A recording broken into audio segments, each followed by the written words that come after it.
tal, amigos de Antena San Luis? Soy Jesús Aguilar y tengo el gusto de saludar a un panel extraordinario como el que tuvimos unas semanas antes del pasado proceso electoral. El día de hoy nos acompañan para analizar justamente lo que pasó en este histórico 1 de julio de 2018, un compilado extraordinario de opinantes, de críticos, periodistas y analistas que en San Luis Potosí hacen la diferencia. Adriana Ochoa, coordinadora editorial de Grupo Mival. Hola Jesús, gracias. Victoriano Martínez, de Astrolabio, investigador, periodista. Gracias, buenos días. El mejor cartonista de San Luis Potosí, amigo y analista, Alfredo Narváez. Muchas gracias, buenos días. Notario público, activista y también opinante de hace muchos años de la vida pública de San Luis, Eduardo Martínez Benavente Guacho. Buenos días a todos. Tuitero, maestro, académico, gran amigo, columnista también, Osvaldo Ríos, bienvenido. Muy buenos días, Jesús, gracias a todos, buenos días. Bueno, vamos a hacer esto de forma muy práctica para que la gente tenga un marco referencial específico. Primero, ¿hasta dónde nos sorprendieron los resultados de este 1 de julio? A nivel local, vamos a concentrarnos en el tema local, si ustedes me lo pueden comentar. Adriana. Mucho, la verdad, yo esperaba que se ajustara todo lo que se había manejado de perspectivas y de encuestas, que hubiera un ajuste incierto. No tenía muy claro quién ganaba, pero el resultado ha sido muy sorprendente. Don Victoriano. Pues sí, claro, yo creo que nadie va a decir que no fue sorprendente, fue bastante sorprendente, y yo creo que si vemos quiénes fueron los más sorprendidos, creo que fueron los propios gallardistas. Tan sorprendido está que todavía no aparece, ¿no? Don Alfredo Narváez. Tan sorprendido como el cartel que pusieron, algunos carteles que pusieron donde anunciaban ya ganamos, muchos días antes de que fuera la elección, tan sorprendente como eso. Eduardo Martínez Benavente. Para mí fue un resultado inesperado. Yo confié mucho en las encuestas, sobre todo las que publicaron ustedes de Astrolabio, aunque había un porcentaje muy importante de votos, más bien de electores que no definieron sus preferencias, pero no nos imaginamos que iba a llegar a tanto. Y finalmente la pregunta que le tendríamos que hacer a este Gallardo es: ¿dónde quedaron sus huestes? ¿Dónde quedó su gente? ¿Dónde quedaron sus 80,000 beneficiarios que presumía? Don Osvaldo Ríos. Sin duda es inesperado, pero es explicable. Parece que, por supuesto, que Gallardo festinaba anticipadamente el triunfo y no esperaba la derrota, menos en una magnitud como se presentó, pero tampoco me parece que Javier Nava tuviera una preparación para pensar que ganaba. Ni siquiera sus encuestas coinciden con el resultado final que arrojan los datos.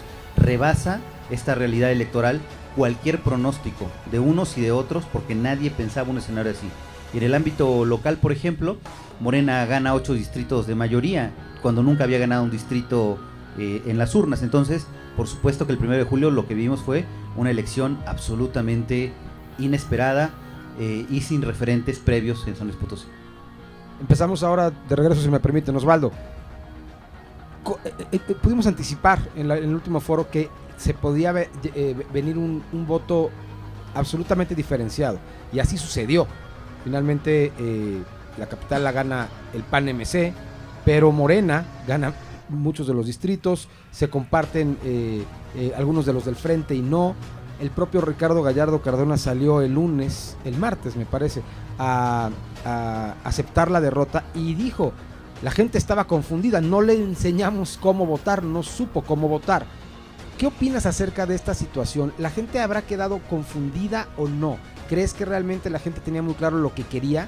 ¿O se dio un efecto práctico de antigallardismo y pro Andrés Manuel que tuvo el efecto que tuvo? Sí, yo creo que la respuesta es sí a las dos cosas.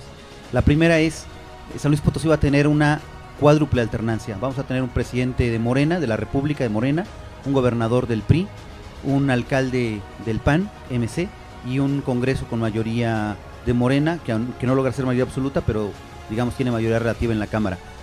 Morena, por ejemplo, para hablar del voto diferenciado, yo siempre lo sostuve. Esta va a ser la elección que va a ser histórica por el voto diferenciado. Andrés Manuel López Obrador gana en 6 de 7 distritos federales en San Luis Potosí. El único distrito que Andrés Manuel no gana es el quinto de aquí en la capital. Pero hablando de diputaciones federales, Morena solamente gana un distrito federal, que es el de Valles. Se invierte la proporción. Hablando de lo local, Morena gana 8 distritos de 15 de mayoría relativa, se queda con la mitad, más de la mitad de distritos de mayoría. Pero hablando de alcaldías, solamente va a llegar a 5 alcaldías de 58. Entonces hubo efecto pro López Obrador sí, pero en el ámbito de lo local fue diferenciado local, diputados locales, ayuntamientos, y fue diferenciado senadurías, diputaciones, presidencia. Entonces, sí hay un efecto AMLO y hay un efecto, por supuesto, anti-Gallardo, aunque estos dos efectos no tienen los mismos efectos potencializadores a partir de quiénes son los candidatos que reciben el voto anti-gallardista y el voto pro Andrés Manuel. Eduardo Martínez Benavente. Bueno, yo creo que no ganó el PAN y sería conveniente analizar qué tanto fue lo que ganó Javier Nava, o sea, qué tanto fue lo que aportó. Que más bien lo que es el que ganó fue el voto antigallardista. La campaña de los excesos, de los ilícitos que se le señalan a este personaje, caló de una manera muy profunda en la sociedad, permeó todas las capas sociales.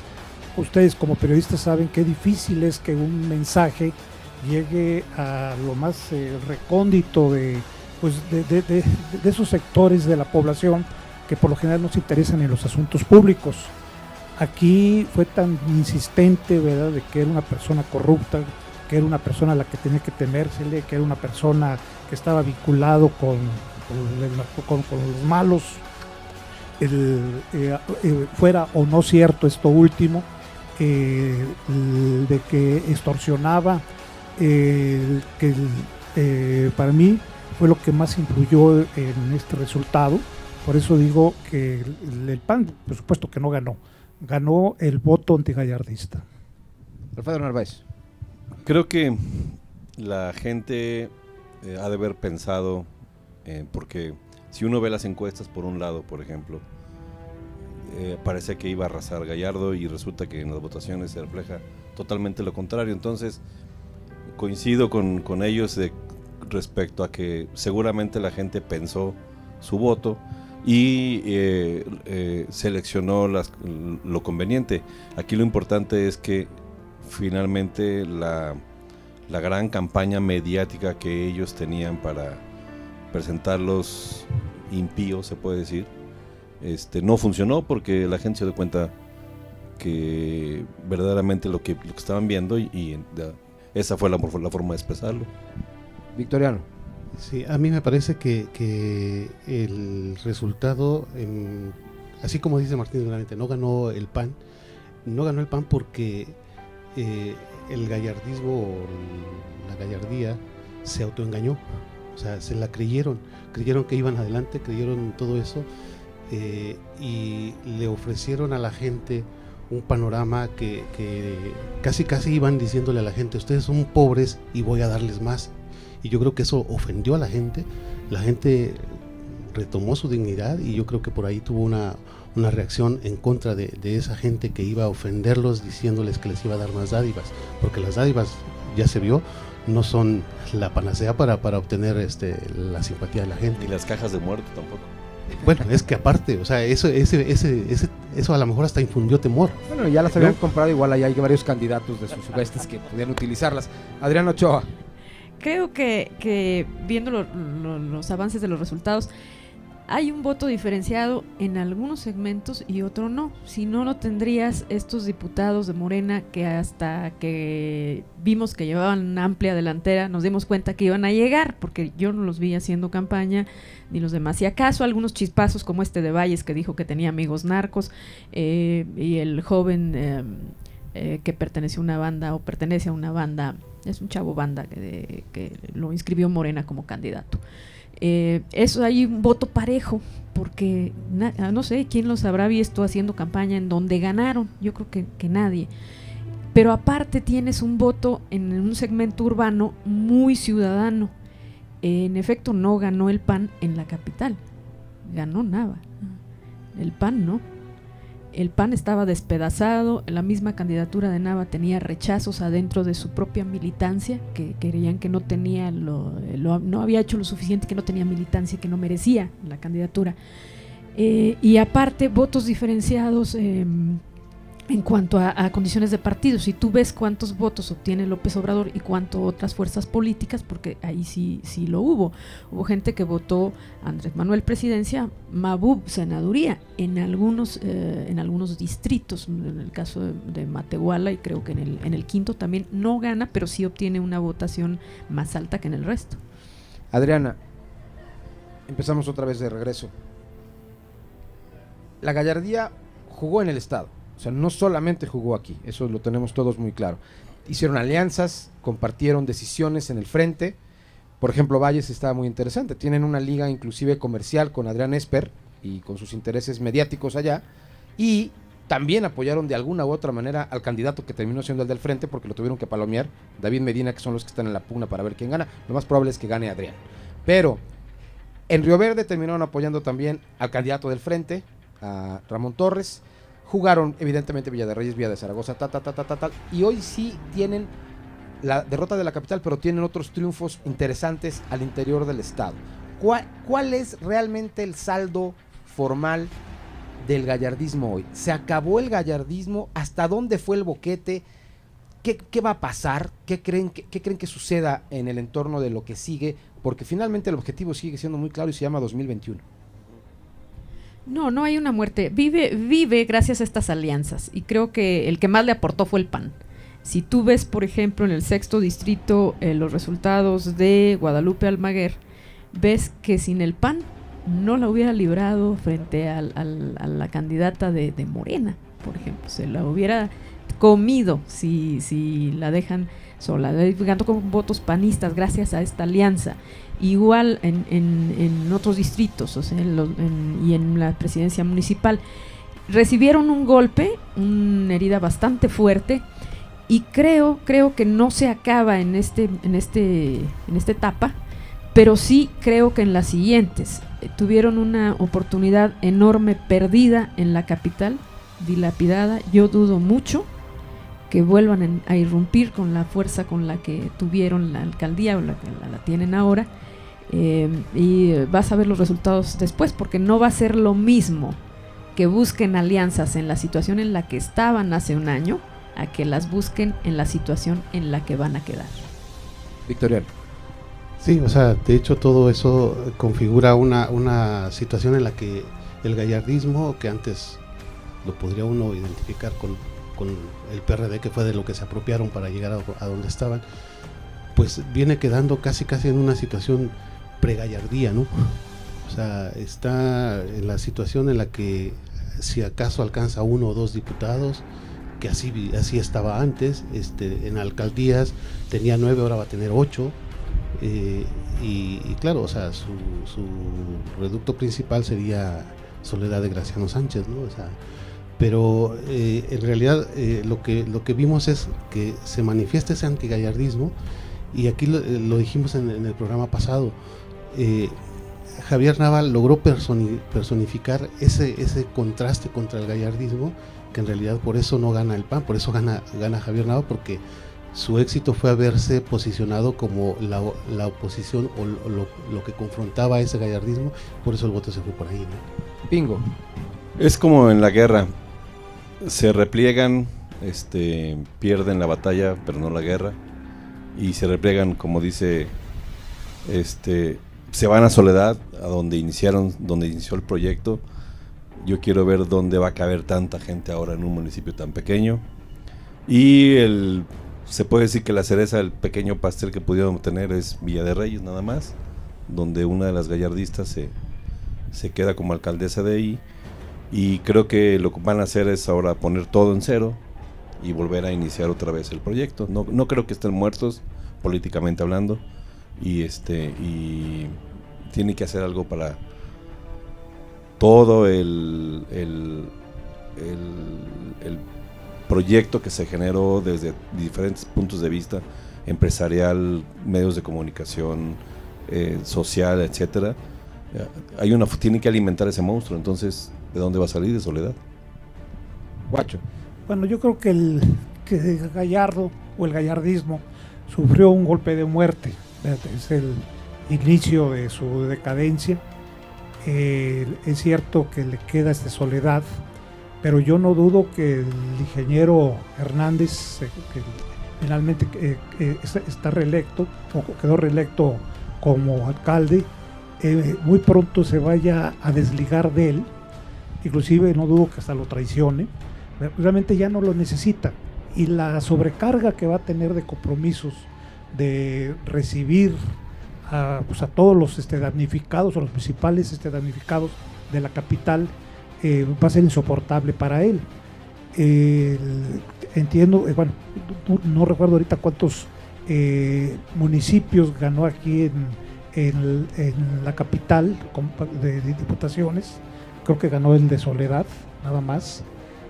No recuerdo ahorita otro, pero también, bueno, es un reflejo, ¿verdad?, de la decadencia, del exterminio de este grupo. Yo creo que Ricardo Gallardo padre, para sobreponerse de este golpe, pues va a pasar mucho tiempo, va a seguir teniendo problemas muy graves porque se va a exhibir su corrupción, aunque es cierto que ese proceso de entrega-recepción va a ser sumamente complicado. Son por naturaleza oscuros, no son transparentes, van a destruir todo lo que sea impresentable, ocultar lo que se pueda. Tienen ellos también el control de auditores de la Auditoría Superior del Estado, es gente condicional de ellos, los dos que están ahí, uno se diga la Contraloría. Entonces, pero lo que va a ir exhibiéndose, sobre todo por el compromiso que hizo Javier Nava de no dejar pasar absolutamente nada, van a seguir siendo golpes muy fuertes a esta organización política. El estatus de la gallardía, don Osvaldo Ríos. Me parece que si algo hemos aprendido analizando lo que ha ocurrido este 1 de julio y en otros momentos, es que en democracia no hay victorias ni derrotas definitivas ni para siempre, ¿no? Yo creo que, por supuesto, que la gallardía recibió un golpe casi mortal porque centraba su poder en la posibilidad de imponerse a la fuerza. Y cuando le demuestras a una fuerza política que las urnas, el voto lo puede derrotar, le haces parecer endeble y absolutamente vulnerable. A mí me parece que el estatus de la gallardía es muy peligroso, porque veo a un gobierno presidencial ávido de presentar responsables de los actos de corrupción que han escandalizado al país. Veo en la alcaldía a una persona como Javier Nava, que tiene un conflicto personal directo por haber sido hecho por la gallardía y ahora haber consumado una venganza y una afrenta personal contra Gallardo. Lo veo, por supuesto, emprendiendo pesquisas, y veo, por supuesto, que la alianza del gobernador Carreras con Gallardo se rompió, y se rompió por la inutilidad del proyecto. Es decir, si ya no ganó la alcaldía, no le sirve al gobernador seguir manteniendo, como lo hizo, este pacto de impunidad secreta que le daba Gallardo. Ahora eso se ha roto. En la Cámara de Diputados, que es el órgano que podría llevar a cuentas a un presidente municipal como Gallardo, ha quedado en manos de una fracción parlamentaria de Morena, que podría construir una mayoría con el PAN y una mayoría calificada con el PRI. Es decir, si la Cámara quisiera emprender acciones punitivas en contra de Ricardo Gallardo, están dadas las condiciones parlamentarias para ir a ese escenario. La gallardía no gana ningún distrito en la de mayoría, porque incluso la del Soledad la acabarán perdiendo con Morena, me parece. Entonces podrían tener un diputado de representación proporcional, lo cual no les permite ningún margen de maniobra.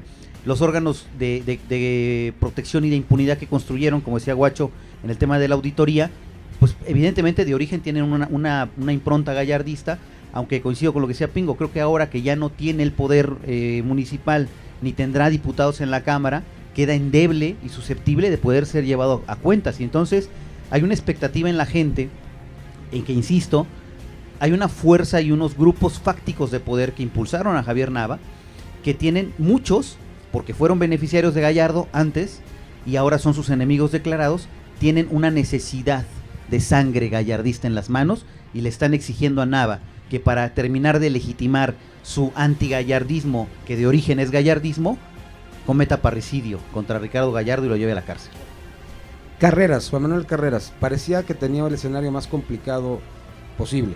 Todo el mundo anticipaba una victoria no tan holgada como la que tuvo López Obrador, pero sí se anticipaba. Iba a dejar de tener un gobierno federal priista. Parecía que la gallardía se iba a imponer como una fuerza política con mucho más peso, específicamente en el Congreso. Los cálculos les daban hasta 11 diputados. Y finalmente están viendo si tienen uno o dos. Es un asunto verdaderamente complicado para él. Y efectivamente la bancada de Morena junto con la del PAN o con la del PRI pueden generar condiciones en el Congreso para hacer que las cosas cambien. Finalmente también el repudio al PRI con el rostro de Carreras fue notable. En el 70 o 75% del estado perdieron Ciudad Valles, la capital, Soledad, Matehuala, Río Verde, Tamazunchale. O sea, verdaderamente complicado. ¿Qué le sigue a Carreras en estos 3 años? Se quitó de encima la gallardía de alguna manera, pero de todos modos está en un tema de debilidad muy importante. Claro, porque tiene un presidente de Morena con el cual no tiene o no se ha documentado un canal de comunicación eficaz para el gobernador. De los diputados federales va a tener 3 del PRI, son 3 del Frente, entre PAN y PRD, y 1 de Morena. En el Senado va a tener 2 senadores, uno del PRD y 1 del PAN, y 1 de Morena. Naufragó su proyecto de Delfín con Luis Mabub, no llegó su carta 221 en el PRI, pero sobrevivió su carta de 221 carrerista en el PAN, es decir, el gobernador Carreras logra impulsar y sacar adelante su proyecto de sucesión, que es Javier Nava, abiertamente en un proyecto PRIAN 2021 que es muy declarado. ¿Qué puede construir el gobernador donde más le afecta esta correlación, este nuevo mapa político? Pues en la Cámara. Tendrá que negociar con Morena. Si él logra establecer una negociación adecuada con los diputados de Morena, podrá transitar. Si los diputados de Morena llegan con una agenda propia, con ganas de construir políticamente un proyecto de 221 y no siendo avales ni comparsas de los actos ilegales o discutibles de este gobernador que va en declive, podríamos pensar que el Congreso va a tener votaciones muy divididas y una vida parlamentaria muy intensa. Nada más acotaría y con esto terminaría. Este Congreso, la 62ª legislatura que viene, tiene varias características. Los diputados de Morena que llegan, casi todos son muy inexpertos. Prácticamente ninguno tiene experiencia parlamentaria. No hay nadie que tenga un antecedente político importante. Y en cambio, los diputados que llegan de los partidos de diverso orden, como una Sonia Mendoza, un Eugenio Gobea, un Oscar Vera, etcétera, ahora se me van algunos más, son diputados muy experimentados.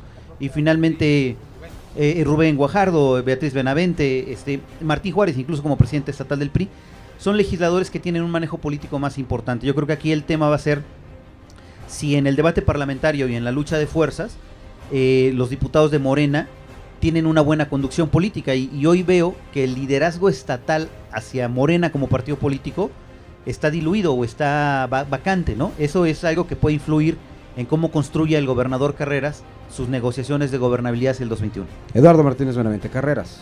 Bueno, yo creo que Juan Manuel Carreras va a tener que negociar desde una posición muy incómoda, con con mucha humildad. Va a tener que hacer cualquier arreglo, sobre todo para cuestiones de presupuestos, de créditos, de algunas reformas que le puedan interesar con la gente de Morena. Aquí el problema de Morena es que ni la directiva estatal, y yo no veo, estoy tratando ahorita de analizar el perfil de cada uno de los diputados que van a ingresar a esta legislatura, pues tiene los tamaños, los conocimientos, la experiencia para poder presentar un programa, un presupuesto que sea viable y que sea también negociable. Juan Manuel Carreras, entiendo que dentro de 2 meses va a haber una elección de la directiva del Comité Directivo Estatal de Morena. Yo creo que Ricardo Monreal, que fue el coordinador de esta región por parte de ese partido, y es gobernador de Zacatecas y también allá delegado de alguno de los delegado de una de las de la Ciudad de México, va a meter mucha mano. Me indican o me señalan que probablemente Antonio Lorca o inclusive Eibar Jan, el nieto de Carlos Conjetud, Está en Castilla. Jan Castilla, sí, el papá era el Eibar, sí, cierto. Jan Castilla, el yerno, el nieto de Conjetud, pues tienen una enorme influencia, presencia dentro de esos grupos de los funcionarios que se están haciendo están tomando verdaderas posiciones de poder dentro del partido. Y creo que también Juan Manuel Carreras pues es un gobernador que pasa inadvertido para el propio López Obrador. No recuerdo que a él se le haya hecho ninguna crítica durante todo este proceso electoral.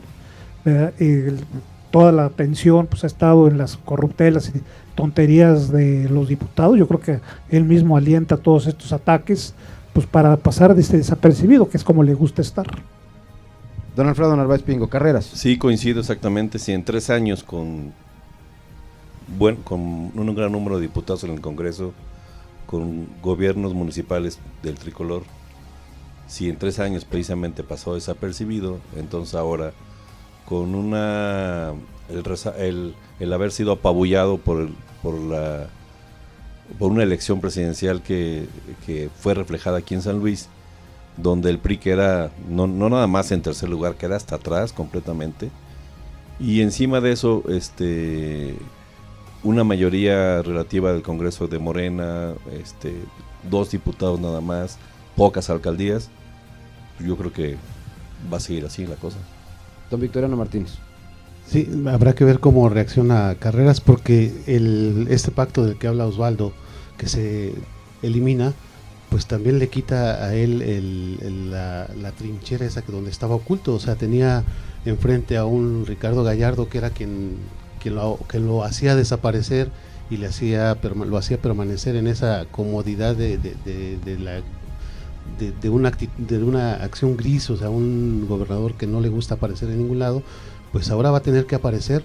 O cómo le va a hacer para no aparecer, porque tiene muchos pendientes. O sea, tiene pendiente de concretar el sistema estatal anticorrupción, que era su carta para atender los asuntos incluso de las corruptelas de la gallardía. Pues ahora ya no tiene quien se lo frene, entonces tendrá que demostrar si realmente quiere ser gobernador. Después de 3 años todavía tiene que demostrar si quiere ser gobernador, o quién sabe cómo le va a hacer ahora para mantenerse oculto como lo ha hecho. Adrián Ochoa. Creo que es muy, muy incierto, pero yo no lo vería tan grave. Yo creo que finalmente olvidamos un poco a Darwin. No son las grandes especies las que sobreviven, las más notorias o las más dramáticas, sino las que mejor se adaptan, y Carreras tiene un historial de adaptarse a fuerzas políticas distintas. Es más, creo que hubo indicios de acercamientos ya con los contactos de Morena en el estado desde antes. Él mismo tiene un asesor cercano a Ebrard, Márquez Jaramillo, es uno de sus asesores. Tiene otro tipo de contactos a través de empresarios o de políticos. Fernando Silva Nieto ya andaba haciendo algo de labor, incluso algunos de sus contactos aquí fue notorio cómo se empezó a mover la cosa por ahí si no caminaba. Entonces él creo que se puede adaptar, es como un virus de la gripe, ¿no? Entra, toma algo de material genético del cuerpo donde está y se acomoda, es lo normal. Creo que va a encontrar menos complicado el escenario que con los Gallardo. Es cuestión de adaptarse. Con los Gallardo era un escenario muy, muy complicado por la cosa de la voracidad política y de interés económico muy, muy agresivo, y creo que eso puede cambiar. Ahora, dentro de la bancada del PRI sobrevive y muy bien, con amplia ventaja, la figura constructora política del torancismo, del que todavía va a depender en Cándido Ochoa Rojas. Lo va a tener en el Congreso. Un comentario final, Adriana, para cerrar este foro. Muchas gracias por haber estado con nosotros. Bueno, yo creo que todos tendremos que pensar en cambios, en adaptarnos. Vamos a tener, creo, un nuevo San Luis. No sabemos si mejor o digo que muy diferente. Nos quitamos de encima una fuerza política muy opresiva en la capital, y eso fue lo que la reacción que tiene muy tranquila a mucha gente. No sé, yo he platicado, al menos en mi entorno sí. pero ahí vienen muchas adaptaciones y vamos a tener un nuevo país. Entonces hay que pensar en ver cómo adaptamos y encontramos una nueva dinámica y reconfiguramos nuestra manera de pensar y de actuar políticamente. Don Victoriano.